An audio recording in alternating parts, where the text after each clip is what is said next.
जो हमारे कैप्टन हैं ये एक दुनिया का चक्कर लगाने के लिए एक सी वॉयेज पर जाना चाहते हैं। बहुत ही ब्यूटीफुल तरीके से चैप्टर जो है डिस्क्राइब किया गया है नरेटर के द्वारा। आज हम लोग उसको कवर करने वाले हैं। इंपॉर्टेंट वर्ड्स कीवर्ड्स मैं यहाँ पे आपको मार्क करके दूंगी so that while you are writing your answers आपको ये हेल्प करने वाले हैं कि एक एक डिग्री भी अगर हमने गड़बड़ कर दी तो हम कहीं और पहुंच जाएंगे। और इतने बड़े इंडियन ओशन में छोटा सा आइलैंड इनको ढूंढना था। स्टॉर्म के बारे में जानेंगे कि स्टॉर्म के समय पर क्या क्या प्रॉब्लम्स आई थी, कब शुरू हुई ये प्रॉब्लम्स। हाय एवरीवन, कैसे हैं आप लोग। दिस इज मी दीदी गुप्ता, योर इंग्लिश कोच। बेटा आज हम लोग अपना एक और चैप्टर स्टार्ट करने वाले हैं जिसका नाम है we are not afraid to die if we are together. तो आपको चैप्टर का जो टाइटल है वो बड़ा लंबा लग रहा होगा। एक्चुअली ये जो लाइन है ये बोली गई है हमारे जो नरेटर हैं, जो हमारे कैप्टन हैं स्टोरी के, इनके बेटे के द्वारा। स्टोरी में हमको एक सी वॉयेज दिखाया जाएगा, पढ़ाया जाएगा, जिसमें जो हमारे कैप्टन हैं ये एक दुनिया का चक्कर लगाने के लिए एक सी वॉयेज पर जाना चाहते हैं। बहुत सारी डिफ़िकल्टीज़ हैं जो इनको इस रास्ते में आएंगी, बट ये सारी डिफ़िकल्टीज़ को पार कर जाएंगे क्योंकि ये फैमिली एक टीम वर्क की तरह यहाँ पर काम करती है।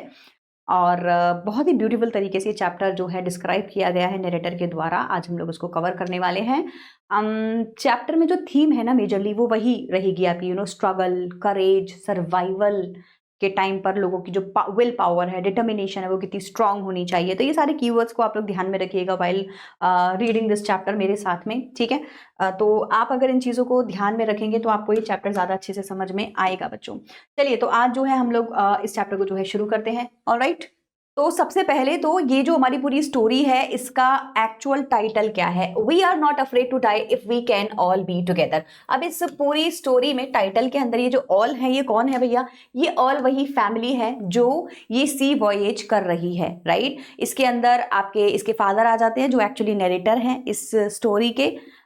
उसके बाद में उनकी वाइफ आ जाती हैं, उसके बाद में उनके दोनों बच्चे आ जाते हैं। तो एक बच्चे के द्वारा ही बोली गई लाइन है that we are not afraid to die, we all can be together. अगर हम साथ हैं तो डरने की कोई बात नहीं है, राइट। चलिए इसके जो ऑथर है वो हमारे Gordon Cook and Alan East हैं। इन दोनों ने मिलकर लिखी है, जिसमें से जो ये जो हमारे गॉर्डन कुक हैं इन्हीं की बेसिकली ये स्टोरी है पूरी, राइट। आपको कई अकाउंट्स में ऐसा देखने को मिलेगा कि यही है वो कैप्टन और 37 ईयर ओल्ड बिजनेसमैन जिनके बारे में ये पूरी स्टोरी लिखी गई है ना। ये ही राइटर है इसके और इन्होंने ही इसको एक्सपीरियंस किया हुआ है। चलिए तो हम इस स्टोरी को अभी इस तरीके से कवर करेंगे ये जो सेशन में, ताकि हमारे सारे मेजर पॉइंट्स कवर हो जाएं। ये पूरी स्टोरी आपको बहुत अच्छे से समराइज हो जाएगी। इंपॉर्टेंट वर्ड्स कीवर्ड्स मैं यहाँ पे आपको मार्क करके दूंगी so that while you are writing your answers आपको ये हेल्प करने वाले हैं। जैसे कि हम इसकी सेटिंग समझेंगे, इसकी थीम समझेंगे, एग्जैक्टली कौन कौन से इंपॉर्टेंट पॉइंट्स रहे हैं स्टोरी में जिनके थ्रू हमारी जो स्टोरी है वो आगे बढ़ती है। एक फ्लो में हम लोग इसको पढ़ने वाले हैं। सबसे पहले इसकी सेटिंग की बात कर लेते हैं। सबको ये चैप्टर तो वैसे ही समझ में आ ही गया है कि इसके अंदर जो सेटिंग है वो समुंदर के अंदर है, ओशन में है। ये लोग प्लाईमाउथ इंग्लैंड से शुरू करेंगे अपनी जर्नी, इंडियन ओशन में जाएंगे। आगे चल के क्या डिफिकल्टीज आएंगी इनको उसके बारे में हम डिस्कस करेंगे। तो ये एक सी वॉयेज है, सी वॉयेज समुद्री यात्रा, ठीक है जी। चलिए तो सेटिंग क्या है इसकी, the story is based on a real life sea expedition. पहली बात तो ये ना आपको काफी कम बच्चों को ये चीज पता है, ये रियल लाइफ सी एक्सपेडिशन है जो कि हमारा जो इनके राइटर हैं जॉर्डन कुक उनके बारे में ही है, ठीक है। तो सबसे पहली बात तो ये एक रियल लाइफ एक्सपेडिशन है undertaken by a family in 1976 से 77 के बीच में। इनकी जो स्टोरी है या जो इनकी जो जर्नी है वो शुरू होगी प्लाईमाउथ इंग्लैंड से। और इंडियन ओशन में इनको बहुत डिफिकल्टी हुई है, जो हमने पूरे चैप्टर के अंदर पढ़ा हुआ है इसके बारे में, है ना। यही एरिया है, यही ओशन है जहाँ पे ये लोग ऑलमोस्ट मरते मरते बचे थे। So this was very difficult time for them and then in the story we see their struggle for survival. This is a very important keyword here. पूरी स्टोरी के अंदर वो स्ट्रगल कर रहे हैं और ऐसा वैसा स्ट्रगल नहीं है, सर्वाइवल का स्ट्रगल कर रहे हैं। मतलब कि जिंदगी और मौत के बीच में खेल रहे हैं, मर भी सकते थे, बस ऑलमोस्ट कहते हैं ना टक से छू के बाहर निकल कर आए, वैसी वाली सिचुएशन है। When their ship is hit by a massive storm, तो massive storm is big स्टोम इनको सी में मिलता है, जिसकी वजह से ये मरते मरते ऑलमोस्ट बचते हैं। तो ये हमारी पूरी सेटिंग है। तो अगर आप ध्यान देंगे तो चैप्टर की जो मेजर थीम बनेगी वो करेज बनेगी, स्ट्रगल बनेगी, टीम वर्क बनेगी, है ना, फैमिली सपोर्ट बनेगी, मोराल जो आपका जो स्ट्रॉन्ग रहा एक फादर का कि अपने बच्चों को बचाना है वो रहेगी। तो यही यहाँ पे थीम है। Survival is the only major theme here in the story. ठीक है जी, चलिए अब हम लोग यहाँ पे ना एक एक करके मेन कैरेक्टर्स की बात कर लेते हैं। तो हमारे सबसे पहले मेन कैरेक्टर कौन है भैया? हमारा नरेटर जो पूरी स्टोरी सुना रहा है। फर्स्ट पर्सन नरेशन में पूरी स्टोरी बोली गई है। ये नरेटर ही है जो हमें सुनाते हैं। एक्चुअली ये हमारे गॉर्डन कुक ही हैं जिन्होंने ये पूरी स्टोरी को नरेट किया है। ये ही हमारे एक 37 ईयर ओल्ड बिजनेसमैन भी हैं। ठीक है, 37 के हैं ये, बिजनेसमैन है। इन्होंने ही पूरी प्लानिंग करी है इस सी वॉयेज पर जाने की। और यही हमारे जो हमारा शिप है ना वेव वॉकर, इस शिप के नरेटर भी यही हैं और इस स्टोरी के नरेटर भी यही है और शिप के कैप्टन भी यही हैं। ठीक है, कौन है? हमारे नरेटर, राइट। तो आप इसको नरेटर लिखेंगे, 37 ईयर ओल्ड का ओल्ड बिजनेसमैन लिखेंगे, गॉर्डन कुक लिखेंगे, यही इन्होंने ही ये पूरी अपनी जर्नी बताई है, और कैप्टन ऑफ वेव वॉकर लिखेंगे। ये सारे पॉइंट्स आपको क्लियर हो गए। चलिए नेक्स्ट आ जाते हैं। हमारे पास में इनकी वाइफ है, इनका नाम है मैरी। मैरी इनकी वाइफ है, बहुत ही ज्यादा ब्रेव है, सपोर्टिव है, काम है और क्राइसिस के टाइम बहुत ही शांत रहती हैं और सोच समझ के डिसीजन लेती है। तो एक अच्छी सपोर्टिंग वाइफ हम इनको बोलेंगे। इनका बेटा है जॉनथन नाम से, 6 इयर्स ओल्ड है, और सुजैन इनकी बेटी है 7 इयर्स ओल्ड। तो सुजैन 7 की है, जॉनथन 6 का है। देयर चिल्ड्रन मैच्योर हैं बच्चे काफ़ी। जब फॉर एग्जाम्पल जब यहाँ पे सुजैन को लग जाती है तो सुजैन बताती नहीं है कि पापा मुझे ज़्यादा प्रॉब्लम हुई है, बिकॉज शी सेज कि I was worried that you are taking care for us, you are saving us. तो मैंने अपनी प्रॉब्लम आपको ज़्यादा शेयर नहीं करी। तो this was very beautiful of her. Courageous हैं, बहुत ही साहसी हैं दोनों बच्चे, डिस्पाइट देयर एज। इतनी छोटी एज पर भी इतना साहस इन्होंने दिखाया, अपनी फैमिली को सपोर्ट किया, ये बहुत बड़ी बात है। तो ये यहाँ पे इनका करेज दिखाया जाता है। बाकी हमारे पास 2 क्रू मेंबर इस स्टोरी के अंदर और हैं, जिसमें से हमारा पहला जो क्रू मेंबर है वो है लैरी विजिल। ठीक है, ये अमेरिकन है, इसको हायर किया गया था ताकि इनके साथ में जो जर्नी है वो थोड़ी सेफर हो सके। हमारा जो नरेटर है इनको थोड़ा सपोर्ट मिल सके, राइट। और जो दूसरा है वो हमारा कौन हो गया? हर्ब साइजलर हो गया, ये स्विस का है। ठीक है, सो हर्ब साइजलर एंड लैरी विजिल, ये 2 हमारे पास में कौन हो गए? क्रू मेंबर्स हो गए। स्किल्ड सेलर्स हैं ये, मतलब ये ऐसे ही एवी कोई नहीं है, ये स्किल्ड सेलर्स हैं, इनको सेल करना आता है बोट को, शिप को, इसीलिए इनको हायर किया गया है। Who help in the emergency, और इमरजेंसी के समय में इंडियन ओशन में जब ये पूरी फैमिली फंस जाती है तो ये दोनों पूरी मेहनत कर कर सपोर्ट करते हैं हमारे मेन कैप्टन को और बाहर क्राइसिस से बाहर निकलने में हेल्प करते हैं और एक्चुअली निकल भी जाते हैं लास्ट में, राइट। चलिए, तो हमने अभी भी डिस्कस किया है बेटा हमारा कैरेक्टराइजेशन। कैरेक्टर के अंदर हमारे पास में मेजर तो 4 लोग फैमिली के और 2 क्रू मेंबर, तो 6 टोटल हमने कैरेक्टर यहाँ पे डिस्कस किए हैं। अब हम लोग आगे बढ़ते हैं स्टोरी में। So next we have the beginning of the story. तो एग्जैक्टली स्टोरी शुरू कैसे होती है, जब आप अपना चैप्टर ओपन करेंगे तो आपको क्या क्या दिखाई देगा। तो स्टोरी में सबसे पहले आप लोग देखेंगे कि देयर इज अ मैन जो कि 37 ईयर ओल्ड है, बिजनेसमैन है। वो चाहता है कि वो एक सी वॉयेज करे, दुनिया का चक्कर लगाए, और ऐसी चीज पहले की जा चुकी है। इस वॉयेज को पहले किया गया है कैप्टन जेम्स कुक के द्वारा, and he wants to repeat that, right. So the narrator, his wife and 2 children decide to duplicate माने कॉपी करना। What do they want? They want to copy, they want to duplicate the same, they want to copy और duplicate the same voyage around the world voyage. ये keyword आप लिख सकते हैं, around the world वॉयेज, मतलब कि दुनिया का चक्कर लगाने के लिए एक यात्रा ये तय करना चाहते हैं, जो कि कैप्टन कुक बहुत पहले कर चुके हैं। इसके लिए वो करते क्या है? चैप्टर की स्टार्टिंग में ही आपको बताया जाता है कि हस्बैंड एंड वाइफ अपने 16 इयर्स सिर्फ इसी प्रिपरेशन में निकाल देते हैं कि इनकी जो बोट है, जो शिप है जिसमें ये जाते हैं, वेव वॉकर, वो कैसी होनी चाहिए, स्ट्रॉन्ग बिल्ट की ये शिप बनाई जाती है, सारी इमरजेंसी स्टॉर्म्स को पार करने वाली ये जो शिप है वो बनाई जाती है। ये दोनों खुद हर इमरजेंसी स्किल को, ट्रायल को करते हैं और सारे रफेस्ट वेदर्स में और प्लेसेस पे चलाकर बोट को प्रैक्टिस भी करते हैं बिफोर गोइंग टू दिस वॉयेज, और उसके बाद में अपने आप को तैयार करते हैं। तो 16 साल इस काम में ये लगा देते हैं। सो they spend 16 years preparing and built a 23 meter long wooden boat named wave walker. तो इनकी जो बोट है उसका नाम है वेव वॉकर, शिप बोट कुछ भी बोल सकते हैं आप इसको। 23 मीटर लॉन्ग है, वुड की, ऑफ कोर्स वुड की होगी, तो ये वुडन है, ऑलराइट। तो यहाँ पे हमें स्टार्टिंग में पता चल जाती है ये सारी चीजें। Journey start from Plymouth, England से इसको शुरू किया जाता है और ये जो शुरुआत है वो 1 जुलाई 1976 में हो जाती है and initially go smoothly up to Cape Town. तो केप टाउन तक की जर्नी बहुत स्मूथ होती है। इनकी जो पूरी वॉयेज है उसको 3 पार्ट्स में डिवाइड किया जाता है। जो पहला लॉग है, इसको कहते हैं पहला लॉग, मतलब फर्स्ट फेज, वो सो स्मूथ, और ऑलमोस्ट इनका दिसंबर आ जाता है इस वॉयेज को कंप्लीट करते करते। केप टाउन तक सब कुछ बहुत सही था। वहां से अब ये क्या करेंगे, इंडियन ओशन में पहुंचने से पहले 2 क्रू मेंबर्स को हायर करेंगे, जो कि हमारे लैरी हैं, है ना, और हर्ब है, right.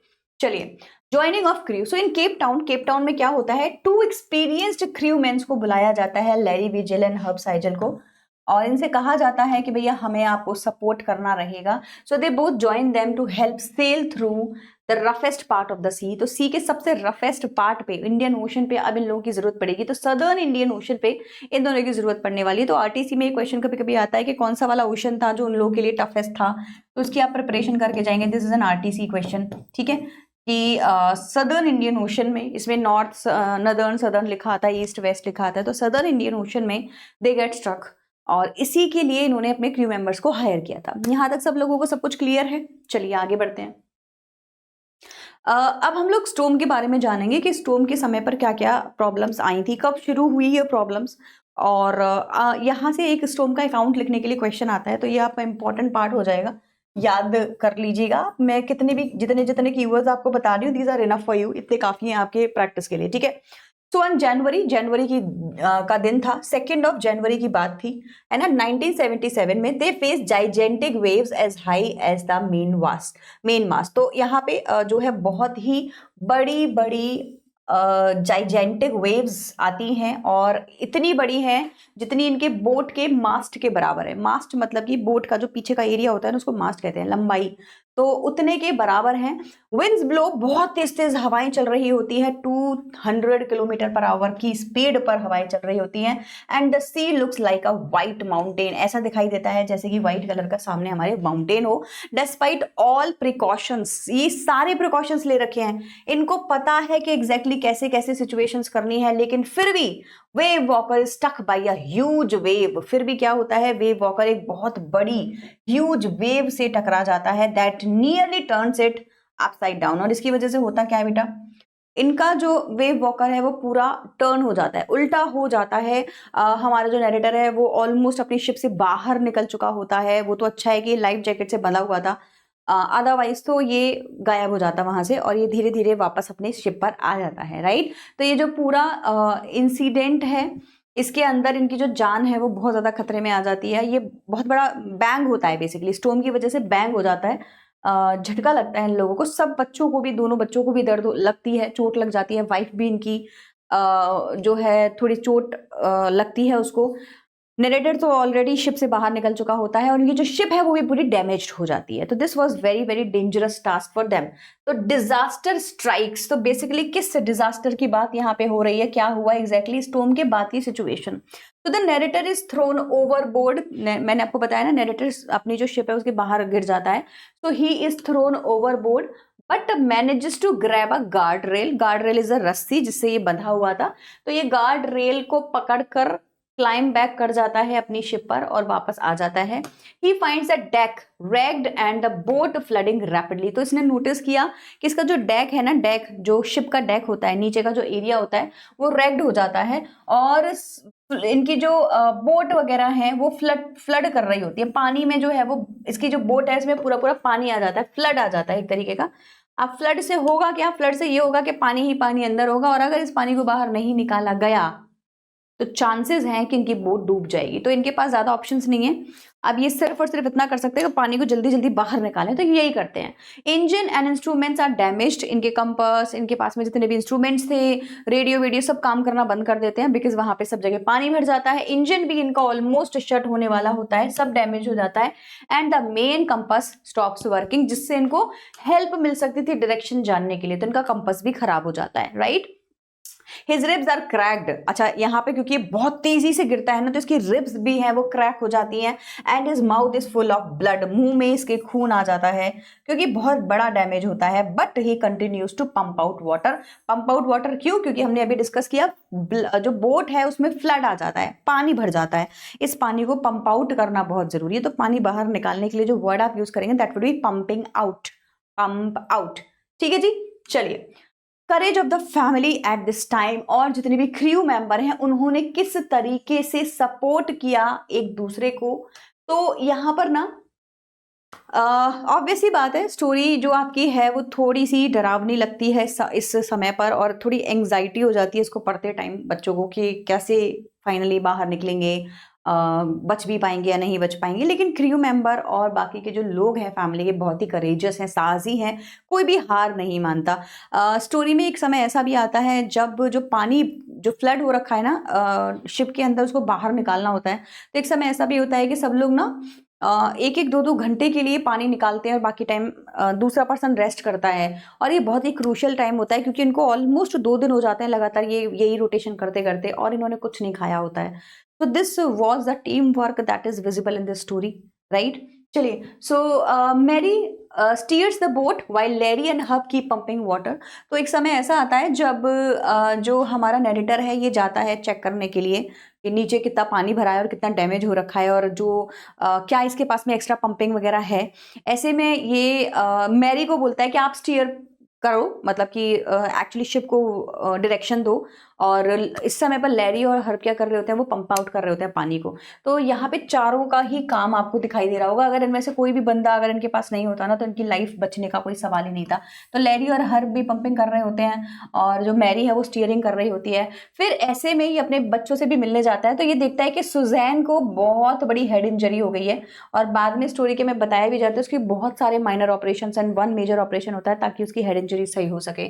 But she doesn't complain, वो कंप्लेन नहीं करती है अपने पापा से बिल्कुल भी, क्योंकि उसको पता है कि उसके पापा already working hard to save their lives, उनको बचाने की उनके जो पापा हैं पूरी कोशिश कर रहे हैं। इसीलिए जो सुजैन है वो बिल्कुल कुछ भी नहीं बोलती है।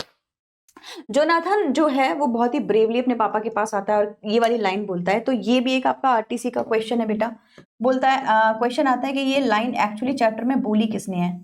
तो आप बताएंगे कि ये जो लाइन है वो जोनाथन ने बोली है। वो कहता है papa we are not afraid to die, we all are can be together. अगर हम साथ हैं तो मैं डरने की कोई बात नहीं है। तो आप भी ज्यादा परेशान मत हो, सब चंगा है, सब सही हो जाएगा, ठीक है। So he give strength to his father. और इसके बाद ही जो हमारा ये जो राइटर है ना, इसके बाद ही इसको ना थोड़ा फील होने लगता है एंड ही सेज कि यार जब मेरे बच्चे इतने प्यारे हैं और मुझे इतना सपोर्ट कर रहे हैं और तो मुझे भी अपने बच्चों को सेव करना है कैसे भी करके। और तो इसके पास जितना भी मटेरियल बचा कुचा जो भी कुछ होता है ये सारा इकट्ठा करता है और फिर फाइनली अगेन जाता है शिप पर। सारा अपना माइंड चलाता है, कैलकुलेशंस करता है और डिसाइड करता है कि इतने बड़े ओशन में एक पिन पॉइंट जगह है जो एक आइलैंड है जहां ये जा सकते हैं और कुल मिला के थोड़ा सा सेफ फील कर सकते हैं। वहां से इनको एड्स मिल जाएंगे, सपोर्ट मिल जाएगा। तो ये भी बहुत ही डिफिकल्ट टास्क था उसके लिए, अनुमान लगाना, डायरेक्शन सेट करना, इतने बड़े ओशन में एक छोटी सी पिन जैसी ड्रॉप को ढूंढना। बट ये वो कर पाया because he was of course positive, optimistic mindset का था, करेजियस था, फैमिली का सपोर्ट था, he wanted to save his family. और इसीलिए इसका जो सटीक है वो निशाना लग जाता है फाइनली, राइट। तो इसके बारे में भी हम लोग अभी कवर करेंगे। सो टेम्पररी रिलीफ इनको मिलता है कुछ समय के लिए। उससे टेम्पररी रिलीफ के ऊपर भी क्वेश्चन आता है, वो क्या था। 15 आवर का कंटिन्यूअस पंपिंग करते करते, वही जो मैंने आपको बताया ना, ऑलमोस्ट जो है पूरा समय ये पंपिंग ही करते रहते हैं एक एक करके। 15 आवर्स ऑफ कंटिन्यूअस पंपिंग मतलब कि जो वाटर है पंप आपके बोट में उसको बाहर निकालना। They manage to control the water, finally ये मैनेज कर लेते हैं और ये बोलते हैं कि अब इतना वाटर है कि हम धीरे धीरे ब्रेक भी लेंगे ना तो भी बच जाएंगे। तो अब तो इसका तो सॉल्यूशन मिल गया है, लेकिन लीकेज नहीं रुक रहा है। लीकेज मतलब पानी अभी भी आ रहा है। Now they construct a small storm jib and somehow keep the boat afloat. तो ये क्या करते हैं, कैसे भी करके एक स्टोम जिब का इंतजाम करते हैं। बाकी तो सारा सब कुछ खराब हो गया है इनके पास में जो भी कुछ था, फिर भी एक स्टोम जिब मैनेज करते हैं, जिब लगाते हैं अपनी और उसके बाद में फ्लोट करना शुरू करते हैं, थोड़ा थोड़ा चलना शुरू करते हैं। They sell with the help of a small improvised chart. तो ये क्या करते हैं, वे 2 टाइनी आइलैंड पर जो है ढूंढने की कोशिश करते हैं, जिसमें से एक है आयल एम्स्टरडम। तो ये क्या करते हैं, एक इम्प्रोवाइज्ड चार्ट बनाते हैं। मतलब इम्प्रोवाइज्ड मतलब हो गया बच्चे कुचे सामान से जुगाड़बाजी करना, क्योंकि इसके पास में हर चीज डिस्ट्रॉय हो चुकी थी। तो ये क्या करते हैं, ये बोलते हैं कि यार एक काम करते हैं, डायरेक्शन, इसका जो कंपास है वो भी एक्यूरेट नहीं था। फिर भी इसने अंदाज़ा लगाया और इसने डिसाइड किया कि कुछ कुछ डिग्रीज पर अगर हम लोग टर्न लेते हैं तो हम आयल एम्स्टर्डम पहुंच जाएंगे। यहाँ पे इस ओशन में इस समय हमारे आसपास 2 टाइनी आइलैंड्स हैं। कहाँ पर? इंडियन ओशन के अंदर। उनमें से एक आयल एम्स्टर्डम है। तो अगर हम इस रफ्तार से इस डायरेक्शन में चलते हैं तो 5:36 PM के अराउंड हम एम्स्टर्डम आयल एम्स्टर्डम में पहुंच जा सकते हैं। ऐसा इनका प्लान है, जो कि किसने बनाया है? नैरेटर ने बनाया है। अब इनका रेस्क्यू हुआ कि नहीं हुआ, बस यही पूरी स्टोरी है लास्ट में। और ये भी बहुत ही ब्यूटीफुली डिस्क्राइब किया गया है। तो एक्चुअली होता यह है कि राइटर इतना ज़्यादा थक जाता है, हमारा नैरेटर इतना ज़्यादा थक जाता है कि सारा सब कुछ प्लानिंग करके, प्लॉटिंग करके, है ना, पूरे दिन की पंपिंग आउट करके वो लैरी और सिजिल को बता के, लैरी और हर्ब को बता के सो जाता है, राइट। और जब ये इसकी जब आँख खुलती है तो इसको रियलाइज़ होता है कि शायद जो मैंने अंदाज़ा लगाया था आयल एम्स्टर्डम में पहुंचने का, वो फेल हो गया है, क्योंकि 6 बज गए हैं और अब तक तो हम पहुंच ही गए होते, तो हम मिस कर चुके हैं आइलैंड। अभी हम आइलैंड नहीं जाएंगे और अब हम मुझे नहीं पता आगे क्या करना है, because we have no other help available here. ऐसे में इनके जो दोनों बच्चे हैं वो आते हैं और कहते हैं, papa you are the best father in the world. यहाँ नरेटर कहते हैं, no I am not the best father in the world, मैं तो हुई नहीं, क्योंकि आज मैं तुम्हारी हेल्प नहीं कर पाया। इनकी बेटी नहीं बताती है, नो पापा यू हैव एक्चुअली हेल्प्ड, आपने आइलैंड ढूंढ लिया है। और देखो वो रहा सामने आइलैंड। जब ये बाहर की तरफ देखता है डेक पे जाके, तो इसको रियलाइज होता है कि सच में आइलैंड बाहर है, और ये अपना जो शिप है उसको एंकर करते हैं, मतलब कि वहीं पे सहारे लगाते हैं किनारे उसके, और बच जाते हैं, राइट। तो ये भी बहुत ही ब्यूटीफुली डिस्क्राइब किया गया है चैप्टर के अंदर। सो रेस्क्यू कैसे होता है? After navigating for several days, कई सारे दिनों तक ये नेविगेट करते हैं। टेरिबल कंडीशन, इनकी कंडीशन बिल्कुल अच्छी नहीं है। इनकी बोट भी बहुत खराब कंडीशन की, और इनको पक्का पता होता है कि इसके आगे बोट सरवाइव कर नहीं पाएगी, ये कभी भी हमको धोखा दे सकती है। This finally spot the island on January 6 को इन्हें एक आइलैंड मिल जाता है। They are rescued by the island's 28 inhabitants. तो वहां पर जब जो मैंने आपको स्टोरी बताई कि इनको आइलैंड मिल गया है, आइलैंड के अंदर 28 इनहेबिटेंट्स है, मतलब कि 28 लोग वहां रहते हैं। अच्छा, ये लोग नॉर्मल नहीं है, ये रिसर्च के लोग हैं, अपनी रिसर्च इंस्टीट्यूट, मतलब इनका कोई रिसर्च का कोई वहाँ पे प्लान है, तो वहाँ पे ये लोग टेम्प्रेरी आए हुए हैं। लेकिन हाँ, ऑफ कोर्स हमारे राइटर को तो इतनी हेल्प भी काफ़ी है, रिसोर्सेज उसको यहाँ से मिल जाएंगे। वो provide medical aid and shelter माने रहने के लिए जगह, मेडिकल एड माने जितनी भी इन लोगों को इंजरीज हो गई थी या जो भी एड सपोर्ट चाहिए था, वो सारे सपोर्ट इनको यहाँ पे दिलवाए जाते हैं थ्रू दीज 28 इनहेबिटेंट्स, राइट। तो ये इनका रेस्क्यू पॉइंट होता है, जो कि बिल्कुल ही सटीक है चैप्टर के अंदर बेटा।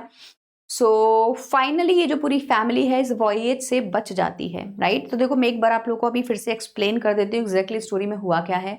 तो हमारे पास में 37 ईयर ओल्ड का एक बिजनेसमैन है।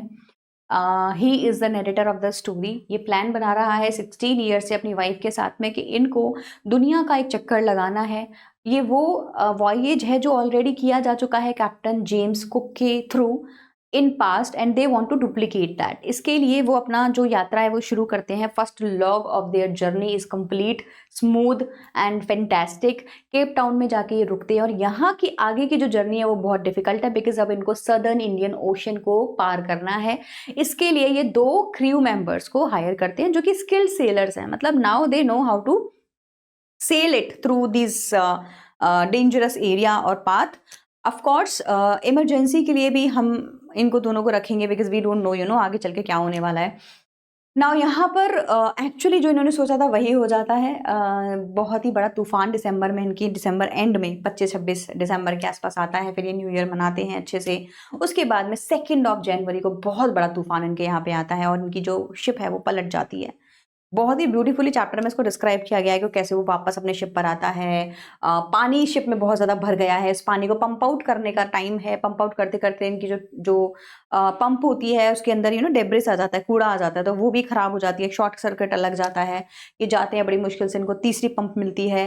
कैनवास ढूंढ के लाते हैं, और जहाँ जहाँ लीक हो रखा होता है वहाँ कैनवास चिपकाते हैं नेल्स के थ्रू। ये बहुत ज़्यादा काम है चारों ही लोगों के पास करने के लिए। ऐसे में बच्चों पे कोई ध्यान नहीं देता, बट एकदम से नरेटर को ध्यान आता है, लेट्स सी कि किड्स कैसे हैं। किड्स के रूम में जाता है तो सुजैन के सर में बहुत तेज़ बम्प आ जाता है, बिकॉज वो हेड इंजरी हो जाती है। छोटी मोटी चोट जोनाथन को भी आती है, but they both are fine. Suzanne ऐसे में अपने पापा को एक कैरिकेचर का एक ग्रीटिंग बना के देती है और कहती है देखो पापा, मैं, आप, मम्मा, हम सब कितने अच्छे लग रहे हैं and all, you are the best father in the world. ऐसे में जोनाथन भी पूछता है पापा से कि पापा क्या सिचुएशन है, मतलब ठीक नहीं है क्या सब कुछ। Father is sad and Jonathan says papa we are not afraid to die, हमें डरने से कोई, मतलब मरने से कोई डर नहीं है, इट्स ओके बिकॉज हम सब साथ हैं, राइट। तो कुछ ना कुछ अच्छा ही होगा। इस मोमेंट पर जो हमारा नैरेटर है वो करेज इकट्ठा करता है और बोलता है कि मेरे बच्चों के लिए मुझे कुछ करना है, मैं सच में एक बहुत अच्छा फादर हूँ। वो फिर से प्लानिंग करता है और पूरे कैलकुलेशंस के साथ में डिसाइड करता है कि अब हमें एम्स्टर्डम, आयल एम्स्टर्डम में जाना होगा, जो कि एक ऐसा आइलैंड है जो इनके आसपास की विसिनिटी में अवेलेबल है। इसके लिए पूरी कैलकुलेशन की ज़रूरत है बेटा, मतलब कि एक एक डिग्री भी अगर हमने गड़बड़ कर दी तो हम कहीं और पहुंच जाएंगे, और इतने बड़े इंडियन ओशन में छोटा सा आइलैंड इनको ढूंढना था। बट लकीली, नॉट लकीली, स्किल्डफुली बोलेंगे हम इसको, नैरेटर ने जैसा सोचा था वहीं पर आइलैंड मिलता है। और थोड़ा एक आधा पौना घंटा के अंतराल पर, जैसा इसने सोचा था 5 से 6 के बीच में आ जाएंगे, थोड़ा सा लेट, ये वहाँ आइलैंड में पहुँच जाते हैं और वहाँ से इनको रेस्क्यू कर लिया जाता है। अब मैंने पूरी स्टोरी देखो आपको बताई, आपको क्या समझ आया पूरी स्टोरी से? बेसिकली यहाँ पे सर्वाइवल की जो थीम है, करेज की जो थीम है वही बताई गई है, right. So theme of the story is a true account of courage, true account of courage, courage दिखाया गया है। Determination of the family, determination क्या होती है? दृढ़ इच्छा, फॉर्मनेस इन योर टास्क, मतलब मैं अगर फर्म हूँ, दृढ़ हूँ किसी काम को करने के लिए, तो मुझे कोई नहीं रोक सकता। अगर मैं चाहती हूँ कि मुझे बचना है, तो चाहे आंधी आए, चाहे तूफान आए, चाहे शिप पलटे, चाहे जो भी हो, है ना, तो मैं तो बच के रहूंगा। तो इसने अपनी फैमिली को बचाना था तो इसने बचाया। And team work, of course, very very important. Team work तो यहाँ है ही, क्योंकि अगर लैरी और हर्ब या उसकी वाइफ में से कोई भी एक पर्सन नहीं होता तो ये वहां उस दिन सेफ नहीं हो पाते, right. And team work in the face of near death, almost मरने की सिचुएशन इन लोगों की आ जाती है। It highlights human endurance, human endurance मतलब ह्यूमन बीइंग कितना साहस सहन कर सकते हैं, राइट। हमारे अंदर कितनी साहस है, कितनी शक्ति है, और हम किन किन परिस्थितियों का सामना करने के लायक हैं, हमारी इंड्योरेंस कितनी है, right. This is very important. Family unity, एक फैमिली की क्या इंपॉर्टेंस होती है किसी की लाइफ में, कि जैसे आपने दृश्यम मूवी देखी होगी ना, दृश्यम मूवी में जो अजय देवगन है वो आपको बताता है कि जो हो जाए लाइफ में, लेकिन एक आदमी अपनी फैमिली के लिए कुछ भी कर सकता है। अगर अपनी फैमिली की बात आ जाए तो वो किसी को कुछ नहीं होने देगा, और ऐसे में जो भी तिगड़म भिड़ानी है, जुगाड़बाजी करनी है, मेहनत करनी है, जो भी करनी है वो करेगा, बट अपनी फैमिली के लिए एक इंसान कुछ भी कर सकता है। सो सेम केस यहाँ पर है। नैरेटर शायद अकेला होता तो इतना साहस नहीं जुटा पाता, बट अपनी बच्चे और बीवी को बचाने के लिए he did all this, and the will power to survive against nature's fury. तो नेचर चाहे कितना भी कठोर हो, खतरनाक हो, डरावना हो, लेकिन अगर आपकी विल पावर स्ट्रांग है, वही फॉर्मनेस, डिटर्मिनेशन, सब एक ही वर्ड है ये, अगर आप सर्वाइव करना चाहते हैं तो आपको कोई नहीं रोक सकता। Everyone is going to support you in this condition. ठीक है जी। So this is how we will sum up the chapter. हमने इसको पूरा तरीके से समझ लिया है, और एक एक पैराग्राफ इसका इंपॉर्टेंट है, मैं आपको फिर बता रही हूँ, ठीक है। एक एक पैराग्राफ इस स्टोरी का इंपॉर्टेंट है। एक मिनट तुम को, हाँ। सो एक एक पैराग्राफ इस स्टोरी का आप लोगों के लिए इंपॉर्टेंट होने वाला है, इस चीज का सब लोग ध्यान रखेंगे, ठीक है। चलो, तो अब हम लोग आ जाते हैं इसके क्वेश्चन आंसर्स पर, right. One by one I am going to discuss these questions with you. Are you ready everyone? Question number 1, list the steps. ये आपके एनसीईआरटी के क्वेश्चंस ही है बेटा, these all are the questions of NCERT only, तो आप अच्छे से इनको देख के कर लो, ठीक है। एनसीईआरटी के ही क्वेश्चंस है ये। List the steps taken by the captain. Captain ने कौन कौन से स्टेप्स लिए थे? Number 1, to protect the ship when rough weather began. तो ये इंपॉर्टेंट क्वेश्चन है, ये बहुत बार पूछा जा चुका है। इंपॉर्टेंट है ये क्योंकि रफ वेदर को हैंडल करने के लिए शिप प्रोटेक्शन के समय उसने क्या क्या किया। दूसरा, to check the flooding of the water in the ship. क्या किया उसने जब उसने देखा कि फ्लड है, वाटर जो बोट है इसके अंदर बहुत ज्यादा पानी भर चुका है। तो सबसे पहले वाला करते हैं, to protect the ship when rough weather began. तो जब रफ वेदर उसको समझ आ गया था कि आने वाला है, तो उसने क्या किया भैया, उसने सबसे पहले ना ट्रायल किए और अपनी सारी प्रैक्टिस करी कि लाइफ जैकेट पहन लो, ऑयल स्किन की जो जैकेट्स हैं वो पहन लो, अपने आप को फासन कर लो, एंकर कर दो बोट को, जिप को नीचे कर दो, ताकि हम लोग स्टॉर्म के समय में थोड़ा कामली इस चीज़ को, सिचुएशन को हैंडल कर पाएं, राइट। सो उसने क्या क्या किया, the captain slowed the ship, सबसे पहले इसने शिप को स्लो किया। इसके लिए उन्होंने स्टॉर्म जिप जो होती है ना इनकी, ड्रॉप द स्टॉर्म सेल को, जिप को नीचे गिरा दिया था। लैश्ड एवरीथिंग टाइटली, लैश माने बांधना, सब चीजों को बहुत अच्छे से बांध दिया था शिप के साथ में ताकि कुछ भी गिरे ना।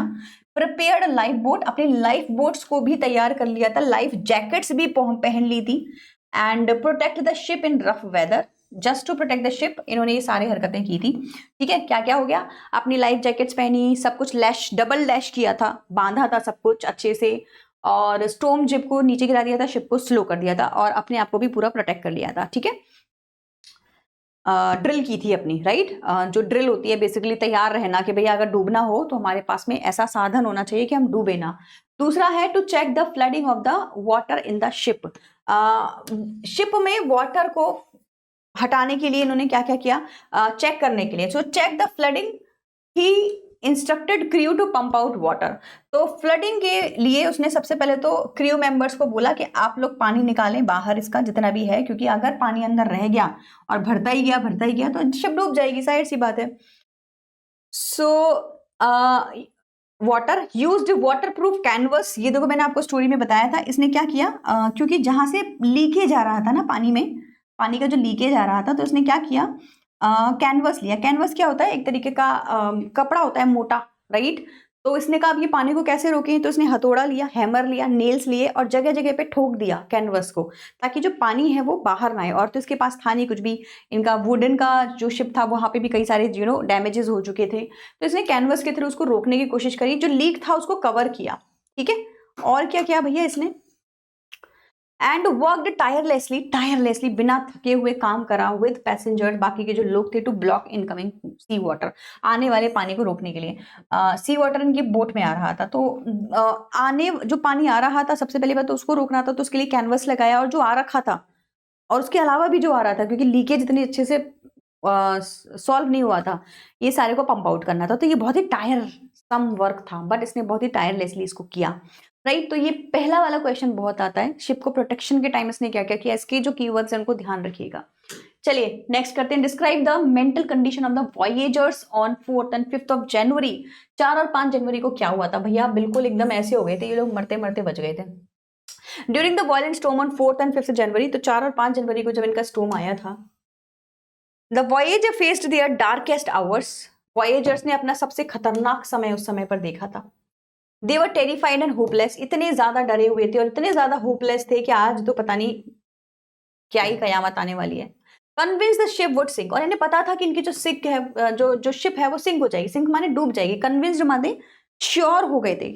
दे वर फुली श्योर कि इनकी जो शिप है बच्चों वो डूब ही जाएगी, राइट।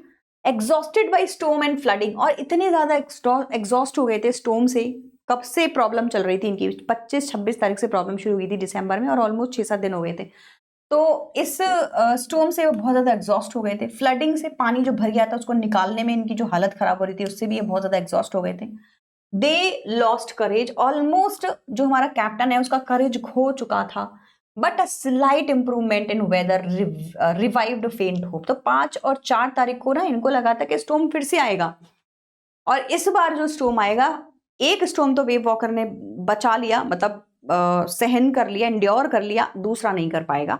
अब हम ऑलमोस्ट मर जाएंगे। लेकिन तभी क्या होता है, इंप्रूवमेंट दिखाई देने लग जाती है वेदर में, और इसी इंप्रूवमेंट की वजह से ये होप इकट्ठा करते हैं और बच जाते हैं। अदरवाइज तो बच्चों मतलब यही समझ लो कि ऑलमोस्ट इनका काम तमाम ही था। चलिए next, describe the shifts in the narration of the event as indicated in the 3 sections of the text.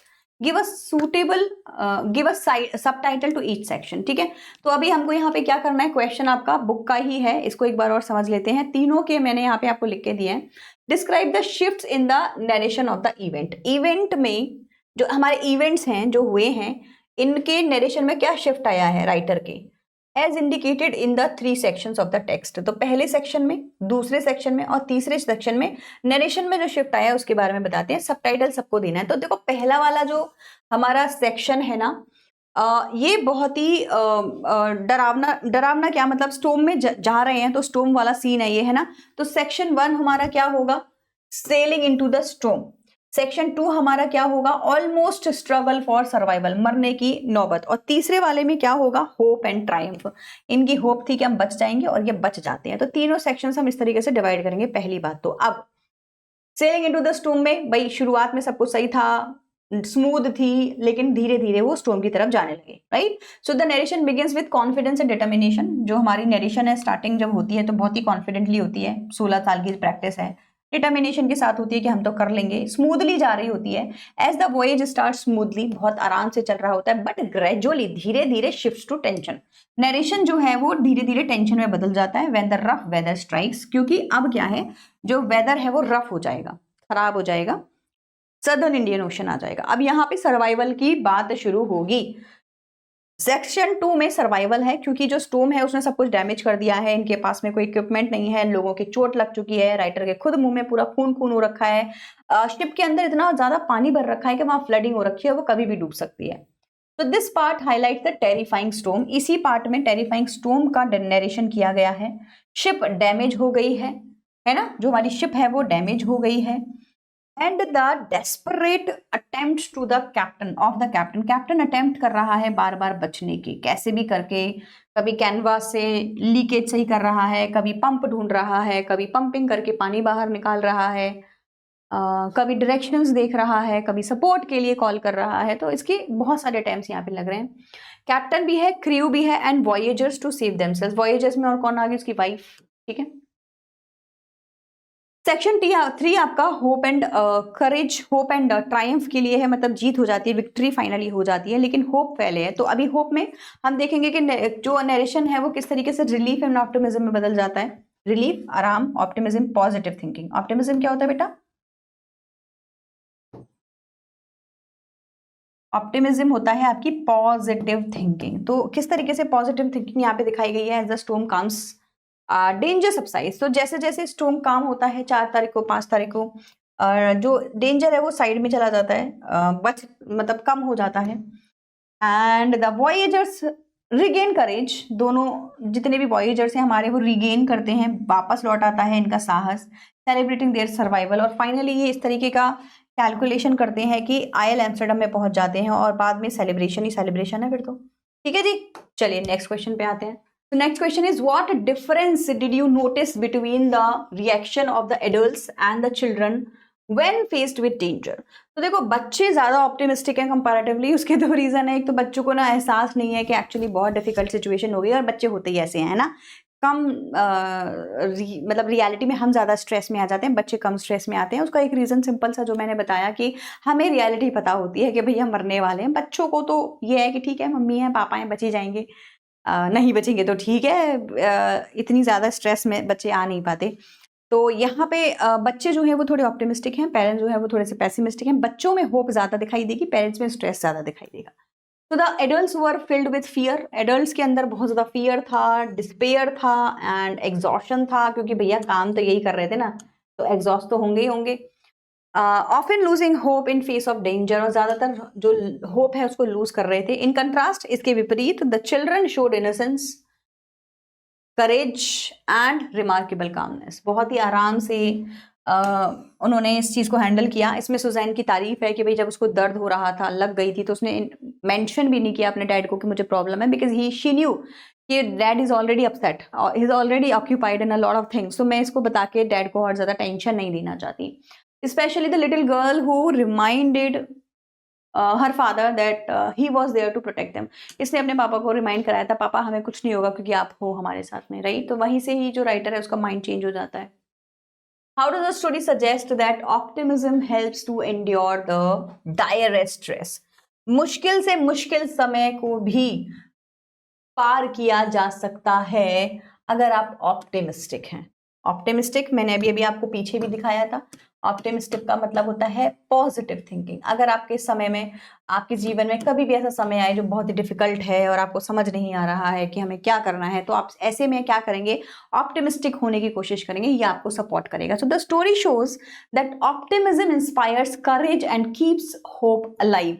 तो स्टोरी से हमें सीखने को मिलता है कि जो हमारे अंदर ऑप्टिमिज्म होता है ये हमें इंस्पायर करता है, हमारा करेज बढ़ाता है, एंड कीप्स होप अलाइव, और हमारी होप है उसको अलाइव रखता है even in life threatening situations जो इस स्टोरी में दिखाई गई है। सिचुएशन बहुत ही लाइफ थ्रेटनिंग हो गई थी बेटा, है ना, मतलब मरने की नौबत आ गई थी।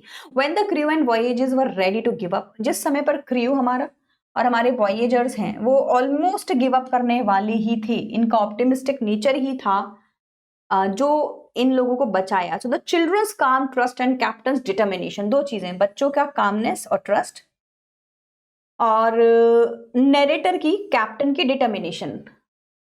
इट रिजोर्टेड फेथ, इसने ही क्या किया, इट रिस्टोर्ड फेथ, इसने ही फेथ को जो है वापस लेकर आया, फेथ आया सब लोगों में कि हम फिर भी बच सकते हैं, करेज जिसको आप बोलोगे।